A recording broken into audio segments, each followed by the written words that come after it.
임진왜란이 끝나고 30년도 채 되지 않아 1627년에 정묘호란, 1636년에 병자호란이 발생했습니다. 천군이 국경을 넘었다는 소식을 들은 인조는 강화도로 급히 피신하려 하지만 이를 파악한 천군 선봉대의 기습으로 저지당해 인조는 어쩔 수 없이 남한산성으로 입성하게 됩니다. 이후 청태종은 남한산성을 포위한 채 고사작전에 들어갔고 급히 배를 건조해 토연세자와 복림대군 부부를 비롯하여 사대부의 가족들이 먼저 피신해가 강화도로 쳐들어갑니다.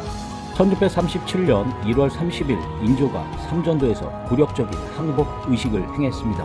항복 문서에는 이렇게 적혀 있습니다. 청과 조선의 안팎 여러 신하들과 더불어 혼인관계를 맺어 사이좋게 지낸다. 인조가 남한산성에서 웅크리고 있을 때 청군은 조선인 인간 사냥을 해 인구의 5%가 넘는 60만 명 이상의 백성이 인조의 굴욕적 항복 후 청군의 철수와 함께 한겨울 춥디 추운 북쪽 땅으로 끌려갑니다. 전쟁이 일어나면 전쟁터에서 많은 남성들이 희생당합니다. 하지만 힘없는 여성들도 다를 바 없습니다. 더욱이 전쟁에서 패하기라도 한다면 여성들은 그야말로 순환의 소용돌이 속에서 헤어나올 수가 없습니다. 더군다나 무능한 임금과 관리, 무능한 아비, 무능한 남편이 다스리는 나라라면 더했습니다. 강화도가 청군에 의해 함락되었을 때 여성들이 겪어야 했던 비극은 극에 달했습니다. 많은 여성이 청군의 능욕을 피해 자결을 선택했습니다. 목을 매거나 칼로 스스로를 찌르고 바다에 몸을 던지는 여성들이 잇따랐습니다. 그 과정에서 일부 사대부들이 자신의 어머니와 아내 혹은 딸과 며느리에게 자결을 독촉하는 처참한 광경까지도 벌어졌습니다.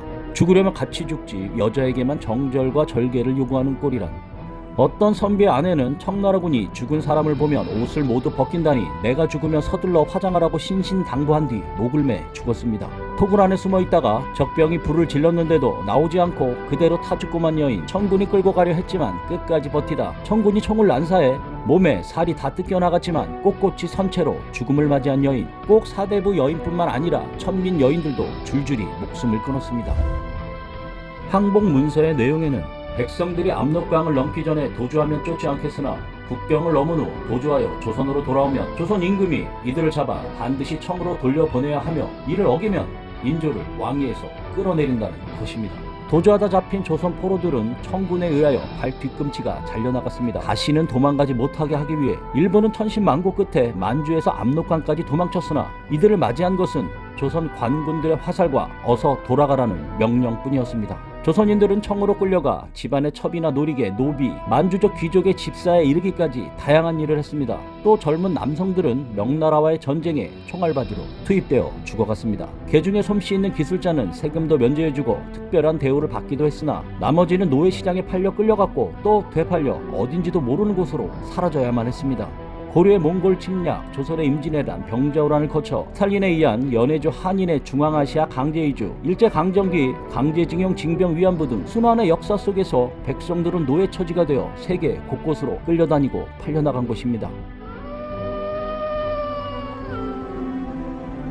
이들 대부분은 고향을 등지고 다시는 돌아올 수 없는, 탈출하여도 산속에서 굶어 죽거나 얼어 죽고 산짐승의 먹잇감이 되어 죽고 다시 잡히는 경우에는 맞아 죽어야만 했습니다. 청나라는 붙잡혀온 인질들을 성문 밖에 모아놓고 인질시장을 열었습니다. 1인당 몸값은 양국 협상으로 은 25냥에서 30냥이었으나 실제로는 5배에서 10배까지 뛰었습니다. 일부 사대부들이 백을 이용하여 쥐들 가족들만 다른 곳에 팔려가기 전에 빨리 빼오려 했기 때문에 인질 몸값이 폭등한 것이죠. 당연히 돈 없는 백성에겐 가족을 찾을 기회조차 없었던 거죠. 이렇게 일부는 고향으로 돌아오기도 했습니다. 그러나 문제는 돌아온 남성들은 환영을 받았으나 여성들에게 기다리고 있던 것은 정절을 지키지 못한 집안을 더럽힌 여자라는 모욕뿐이었습니다. 이상적인 유교국가의 건설을 목표로 한 조선은 경국대전에 이렇게 규정을 해놓았습니다. 정절을 잃은 부녀자의 가문은 자손 대대로 문과에 응시하거나 요직에 등용될 수 없다. 사대부 집안들은 속환녀들을 청군에 끌려갔다가 정절을 잃고 귀환한 여인들로 낙인 찍어버렸습니다. 부부는 인간의 대륜입니다. 포로로 잡힌 여자들은 남편의 집안과 대의가 이미 끊어졌습니다. 어찌 다시 억지로 합해 사대부의 기풍을 더럽힐 수 있겠습니까?